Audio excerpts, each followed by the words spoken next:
आणि बुलेटिनच्या सुरुवातीलाच महत्त्वाची बातमी ती म्हणजे पहलगाम हल्ला आणि ऑपरेशन सिंदूर संदर्भात लोकसभेमध्ये आज महत्त्वाची भूमिका ही सरकारच्या वतीने मांडण्यात आली आहे। अमित शहा यावेळेला बोलत होते। याआधी ऑपरेशन महादेव राबवत असताना पहलगाम हल्ल्यातील तिन्ही अतिरेक्यांना कंठस्नान घातल्याचं सांगितलं। पहलगाम हल्ल्यानंतर अतिरेक्यांचं लोकेशन ट्रेस करण्याचे प्रयत्न तपास यंत्रणांनी केले।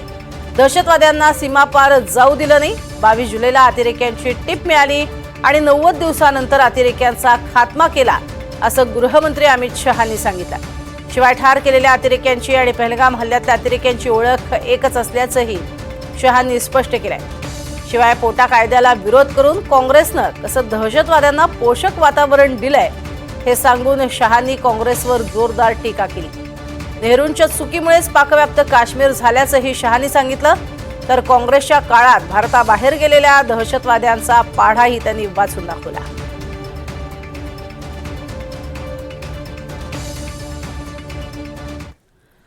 माननीय अध्यक्ष जी, कल ऑपरेशन महादेव में सुलेमान उर्फे फैजल जट, अफगान और जिब्रान 3 आतंकवादी सेना, सीआरपीएफ और जम्मू कश्मीर पुलिस के संयुक्त अभियान में ऑपरेशन महादेव में मारे गए।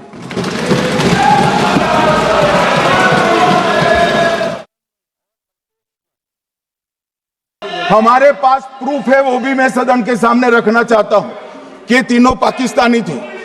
3 में से 2 के पाकिस्तान के वोटर नंबर भी आज हमारे पास उपलब्ध है। मान्यवर, ये राइफलें हैं, ये राइफलें भी हमारे पास उपलब्ध है। इनके पास से जो चॉकलेटें मिली हैं, वो चॉकलेटें ढोक में से मिली, वो भी पाकिस्तान की बनाई हुई चॉकलेट है। मान्यवर, ये कहते हैं कि पाकिस्तानी नहीं थे, इसका मतलब पूरी दुनिया के सामने इस देश का एक पूर्व गृह मंत्री पाकिस्तान को क्लीन चिट दे रहा है। ऑपरेशन सिंदूर 7 मई को रात को 1:04 से 4 मिनट से 1:24 तक चला। उसमें पाकिस्तान के 9 आतंकी ठिकानों को ध्वस्त कर दिया और पूरी दुनिया ने इसके दृश्य देखे।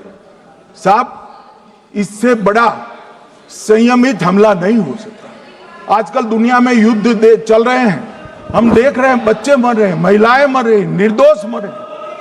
हमने 9 आतंकी अड्डों को समाप्त किया, परंतु एक भी सिविलियन नहीं मारा गया, केवल और केवल आतंकी मारे थे।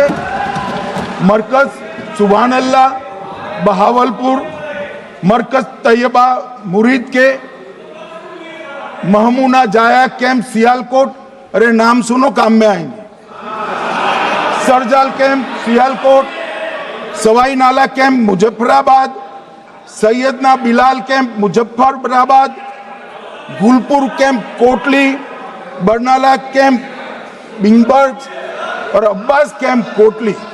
मान्यवर, सर्जिकल स्ट्राइक और एयर स्ट्राइक में हमने पाक ऑक्यूपाई कश्मीर में ही हमला किया। एक प्रकार से भारत के हिस्से पर ही हमला किया। पाक ऑक्यूपाई कश्मीर हमारा ही है, तो हमने तो हमारे हिस्से में हमला किया। मगर इस बार 100 किलोमीटर अंदर घुसकर पाकिस्तान की भूमि पर आतंकवादियों को तबाह करने का काम।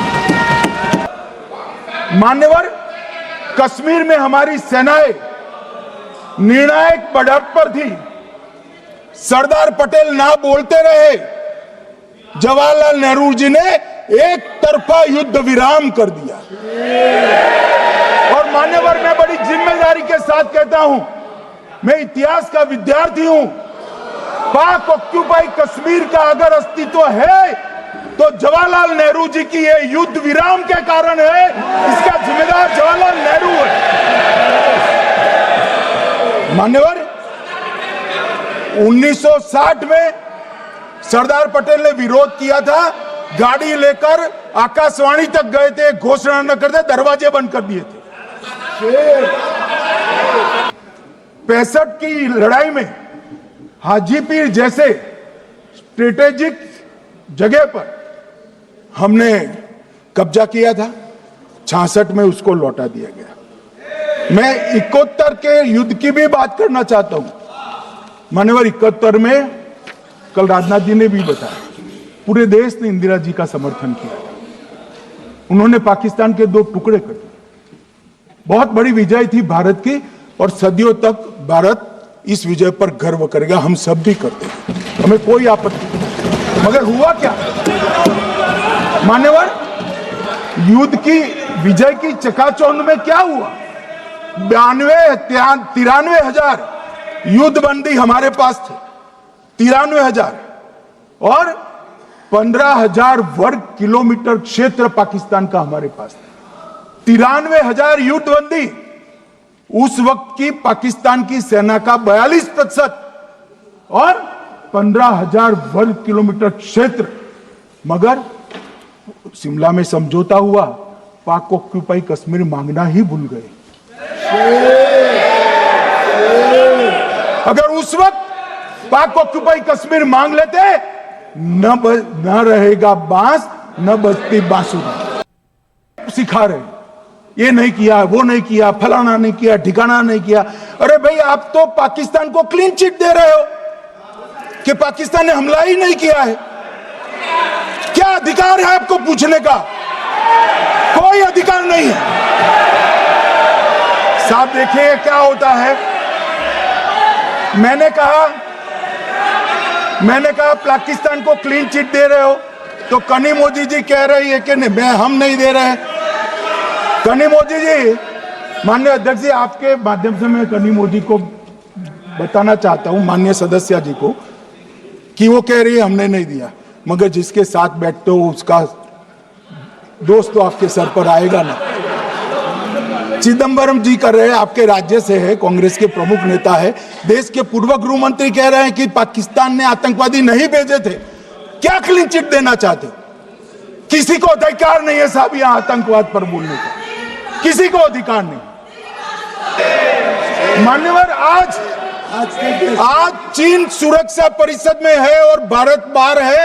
मोदी जी प्रयास करें अंदर ले जाने का। इसका कारण जवाहरलाल नेहरू का ये स्टैंड है।